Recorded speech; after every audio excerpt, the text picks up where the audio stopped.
और टाटा बिरला गरीब का बेटा, सबको शिक्षा एक समान।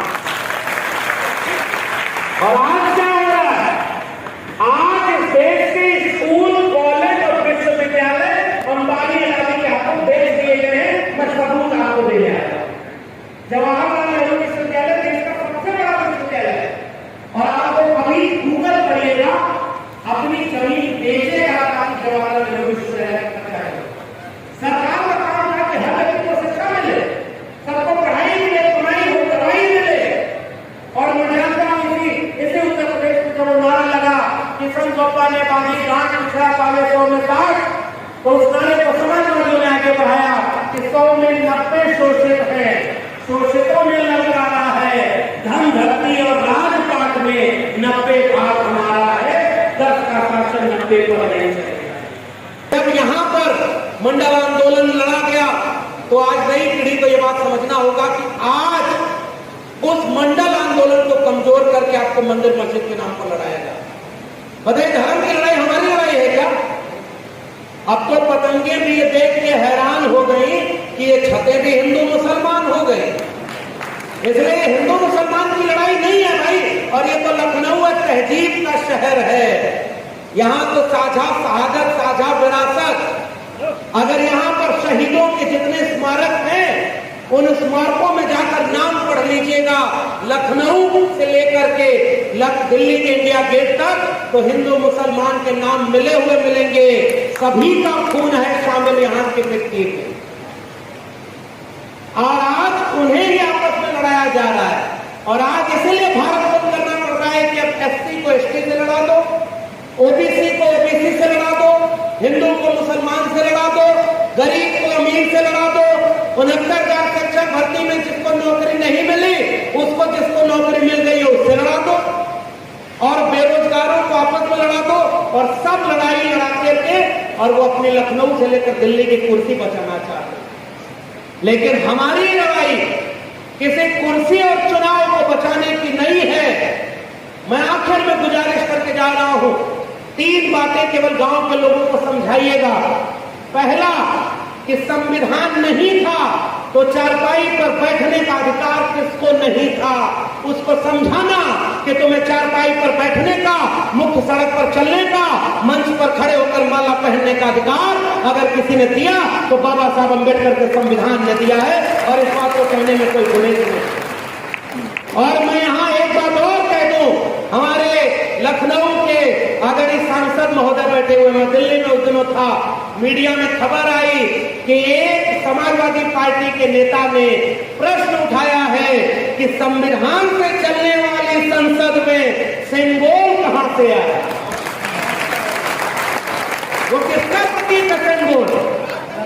इसलिए अगर इस देश में आप गीता मानो, आप कुरान मानो, आप बाइबल मानो, आप चर्च जाओ, मंदिर मस्जिद जाओ, कोई किसी को रोकता टोकता नहीं है, क्योंकि भारत का संविधान सबको अपना धर्म मानने की इजाजत देता है। इसलिए समाजवादियों, याद करो इसी लखनऊ और अयोध्या के लोग। और मैं तो बताना ही भूल गया कि आपने संविधान इतना अच्छा बचाया कि पूरे 3 दशक जिस अयोध्या के नाम पर उन्होंने नफरत की राजनीति की, इस चुनाव में वो अयोध्या ही हार गए। तो ये समाजवादियों के पीडीए की जीत है। इसलिए पीडीए ने एनडीए को हराया है और संविधान को बचाया है। आधा काम हो गया है, लेकिन आधा काम बचा हुआ है।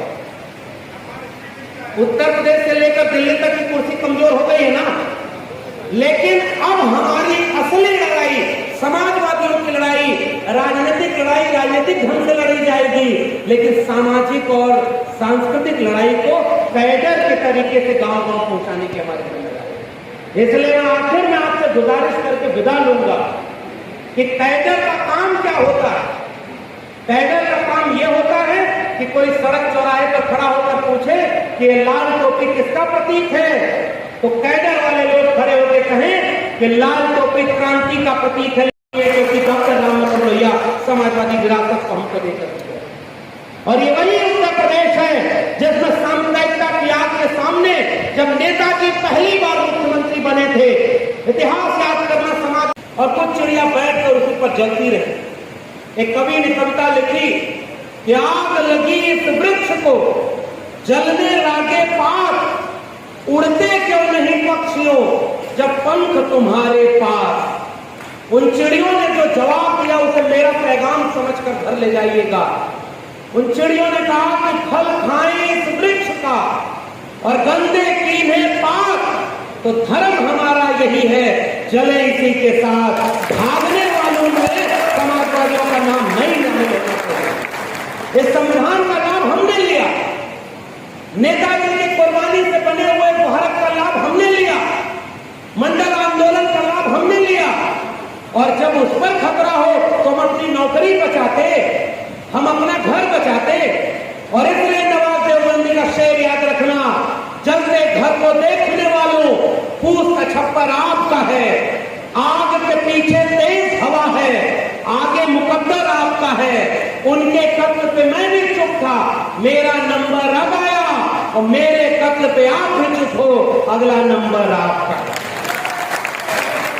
इसलिए अगर बुलडोजर को रोका नहीं जाएगा तो कभी किसी मुसलमान के घर पर बुलडोजर चला तो देर नहीं लगेगी कि वो बुलडोजर किसी दलित पिछड़े के घर पे भी चलेगा, और चलाया जा रहा है।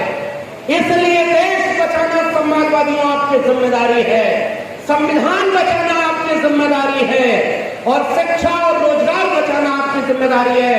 अगले 2-3 साल जो बचे हैं उसे अपनी आने वाली पीढ़ियों के लिए कुर्बान कर दो।